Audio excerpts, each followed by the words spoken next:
Hi guys, नुकताच mother's day होऊन गेला आहे आणि आय होप सगळ्यांनी तो छान सेलिब्रेट केला असणार.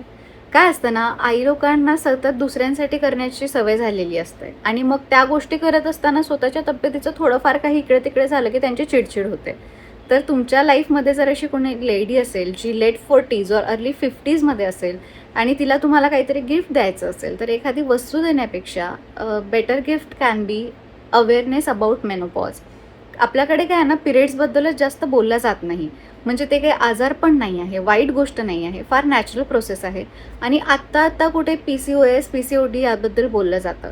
बट मेनोपॉजबद्दल कुणाला काही आयडियाच नाही आहे. म्हणजे पुरुष किंवा मुलं सोडा, ज्या स्त्रिया ते एक्सपिरियन्स करतात त्यांनाही त्याबद्दल काही माहिती नसतं आणि मग त्यामध्ये हार्ट रिलेटेड इश्यूज असो, हाडांचे दुखणे असो किंवा डिप्रेशन लाईक सिम्पटम्स असो, अशा अनेक गोष्टी असतात. तर तुमच्या लाईफमध्ये जर अशी कोणी लेडी असेल तर त्यांच्यासाठी तुम्ही त्या गोष्टींची माहिती करून घ्या आणि त्यांनाही सांगा.